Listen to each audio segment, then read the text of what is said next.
అందరికీ నమస్కారము. మహాభారత కథలు దానిలో భాగంగా ఈరోజు కురుపాండవ వంశాల ఆవిర్భావ వివరణ ఉంటుంది. ఇక కథలోనికి వెళ్ళిపోతాం. ఆదిదేవుడైన విష్ణు వంశంలో కృష్ణుడు, యాదవ వంశంలో దేవకి వసుదేవులకు జన్మించాడు. అదే అంశలో ఆదిశేషుడు బలరాముడై రోహిణి వసుదేవులకు జన్మించాడు. లక్ష్మీదేవి అంశలో రుక్మిణి, సనత్కుమారుని అంశలో ప్రద్యుమ్నుడు, అప్సరసల అంశతో కృష్ణుని అంతఃపుర కాంతలుగా 16,000 మంది స్త్రీలు జన్మించారు. ఆయా దేవతల అంశలో యదు, వృష్ణి, భోజ, అందక వంశ వీరులు అనేకులు జన్మించారు. ప్రభాసుడైన 8వ వసువు అంశలో సర్వ విద్యా విశారదుడైన భీష్ముడు జన్మించాడు. బృహస్పతి అంశలో విలువిద్యా విద్యాచార్యుడు ద్రోణుడు భరద్వాజుని కలశంలో జన్మించాడు. కామక్రోధాలు ఏకాంశగా రూపొంది అతని కుమారుడుగా అశ్వత్థామగా జన్మించాడు. ఏకాదశ రుద్రుల అంశలో కృపుడు జన్మించాడు. సూర్యుని అంశలో కర్ణుడు, ద్వాపరాంశలో శకుని జన్మించారు.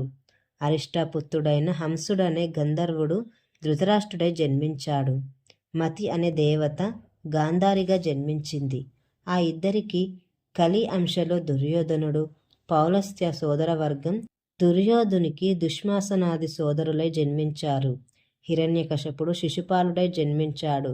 సంహ్లాదుడు శల్యునిగా, అనుహ్లాదుడు దుష్టకేతనుగా, శిబి ద్రుమసేనునిగా, భాష్కలుడు భగదత్తునిగా, విప్రచిత్తి అనే దానవుడు జరాసంధునిగా జన్మించారు.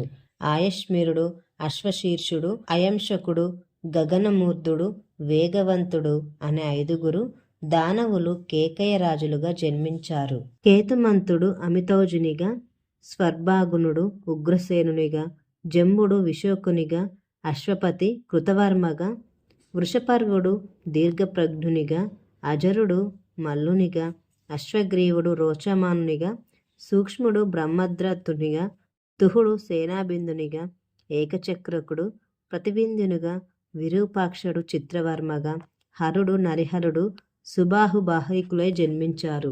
స్త్రీ పుంస రూపధరుడైన గూహకుడు శిఖండిగా పుట్టాడు. మరుద్గణ అంశలో పాండురాజు జన్మించాడు. మరుత్తుల అంశలో అనేక యుద్ధాల్లో పరాక్రములైన వారు, స్థిరమైన కీర్తిని ఆర్జించిన వారు అయిన ద్రుపదుడు, సాత్యకి, విరాటరాజు అనే 3 జన్మించారు. మాండవుడు అనే ముని కోపంతో ఇచ్చిన శాప ఫలితంగా యమధర్మరాజు విదురుడై జన్మించి ధర్మతత్వవేత్తగా వెలుగొందాడు. సిద్ధి, బుద్ధి అనే దేవతలు కుంతి మాదిరిగా జన్మించి పాండురాజు భార్యలైనారు. యముని అంశలో జన్మించినాడు ధర్మరాజు. వాయుదేవుని అంశలో భీముడు, ఇంద్రుని అంశలో అర్జునుడు, అశ్వినుల అంశలో నకుల సహదేవులు జన్మించారు. శ్రీదేవి అంశలో ద్రౌపది జన్మించింది. అగ్ని అంశలో ద్రుపదునికి జన్మించాడు దృష్టద్యుమ్నుడు. ఇది సురాసురుల వంశకీర్తనం. దీనిని విన్న చదివిన వారు ఇష్టసిద్ధిని కలిగిస్తారు అని జనమేజయునికి వైశంపాయనుడు వివరించారు. అప్పుడు జనమేజయుడు వైశంపాయనుతో, మహానుభావ, వేదాంగాలు అభ్యసించిన వారు, అనేకములైన దక్షిణలు ఇచ్చి బ్రాహ్మణులు సంతృప్తి పరిచిన వారు, అనేకంగా అశ్వమేధాది యజ్ఞాలు చేసి పుణ్యమూర్తులైన వారు, శత్రువులను జయించిన వారు, వర్గ చతుష్టయాన్ని పొందినవారు, సత్వాది సద్గుణాలను అకరమైన వారు, భరతుడు మున్నగువారు జన్మించిన వంశం కౌరవ పాండవ వంశం. దానిని సవిస్తరంగా చెప్పవలసింది అని అన్నాడు. దానికి వైశంపాయనుడు ఇలా చెప్పాడు. పూరు, కురు, పాండురాజుల చేత పాలింపబడింది భూమి.